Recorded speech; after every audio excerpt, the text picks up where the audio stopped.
Introduction.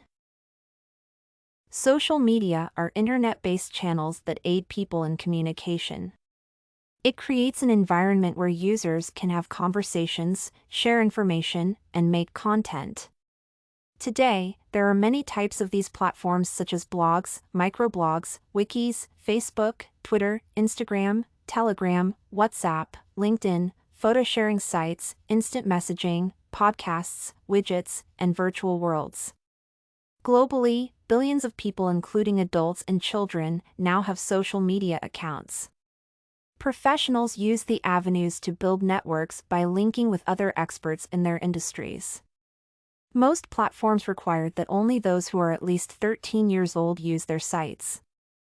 However, about 50% of children aged between 10 and 12 and 33% of those between 7 and 9 years old use at least one social media application. It could influence their early growth in aspects such as morals, emotions, and language negatively. Yes, social media is bad for children because it enables them to interact with content intended for adults. Further, it changes their behaviors, affects their education standards, creates anxiety, and causes lack of self-esteem in them. Exposing children to adult content. Internet is free for all content including information related to sexual activities, and there is no restriction on who can access them. Furthermore, it is easier for any social media user including children irrespective of their age to come across or watch sex online in many of the forums they log into. Thus, teenagers could find themselves watching unsolicited pornographic videos for free and in a manner that is not censored, thereby leading the victims to sexual addiction and making some children think about themselves as objects for sexual use.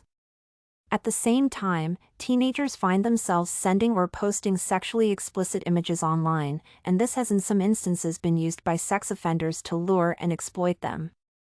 Consequently, the kids become prematurely sexualized, which increases their risk of victimization, increases their chances of transmitting infections, and interferes with their healthy sexual development. As a result, despite their lack of knowledge and experience with sexual content, they attempt to make sense of what they have witnessed. Change in behavior. Social media content has the potential to trigger children's obsession with their facial or physical appearances. Further, some are induced to participate in mass social media challenges, which are dangerous and could initiate risky behaviors in them.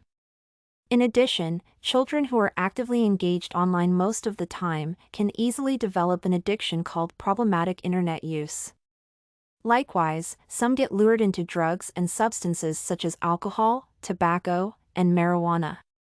These forums have an influence on raising the infants because at the early stages of their development, they discover ideas that shape their future behaviors. Additionally, it has turned many children away from their families, relatives, and communities as they connect more with the virtual world. Negative impact on education. Youngsters spend many hours each day watching videos, photos, and other content posted on social media sites that they follow. On the other hand, others oftentimes access these platforms at the same time they are studying or doing homework. In some instances, when parents intervene by directing them to study, they react by increasing their rates of irritability and frustration towards the parents. This addiction disrupts their academic activities and schoolwork, resulting in poor performance in assignments and examinations. Creating anxiety among children. Social media has no ethics or code of conduct, and it is very difficult to regulate. Cyberbullies online can use these platforms to threaten, harass, and intimidate the teens, which could cause them negative social and mental issues they may not know how to deal with. Further distribution of false information, embarrassing or hostile interactions from their peers and strangers could necessitate the development of depression, isolation, and anxiety among the victims. There is the possibility that it could result in psychological outcomes like mental health disorders, destructive and self-aggressive behaviors, and committing suicide. Lack of self-esteem. consuming negative, complex, stereotypical, and discriminatory materials posted on many sites could lead youngsters, particularly those at adolescent stages, to experience a conflict of identity. This is necessitated by their desire to get self-direction through the exploration of the unknown, interaction with strangers, and getting into a web of virtual associations. The biggest contributor to this problem is that the lives painted on most social media sites are not an actual reflection of real life. Influencers on these platforms portray excellent lifestyles that they cannot afford. Children are, thus, made to believe in perfection, start feeling inferior, and question their own selves. It results in them having low self-esteem, which could potentially cause them mental health challenges. Conclusion: social media creates an environment where users can have conversations, share information, and make content. However, despite its benefits, it is bad for children because it allows them to interact with content intended for adults. The forum alters children's behaviors, has a negative impact on their education, makes them anxious, and causes a lack of self-esteem in them. Firstly, many sites allow infants and teenagers to watch sexual content freely. Consequently, they are prematurely sexualized, which increases their risk of victimization and chances of transmitting infections and interferes with their healthy sexual development. Secondly, some of the platforms have the potential to trigger their obsession with facial or physical appearances and their participation in activities that could instill risky behaviors in the children.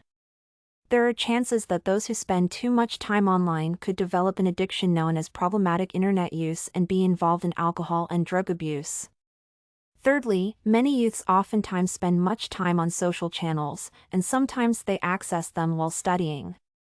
This disrupts their academic activities and schoolwork, resulting in poor performance in assignments and examinations.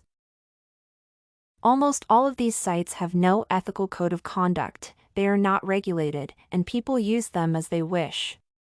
As a result, cyberbullies normally take advantage of this to threaten, harass, intimidate, and distribute false, stereotypical, and discriminatory information that targets children. This could potentially cause the children negative social and mental issues that they may not know how to deal with.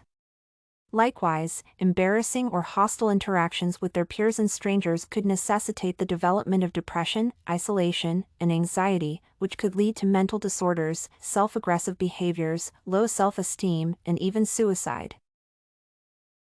Everything you need for studies, essay samples, writing tools, and tips, you can find at studycorgi.com.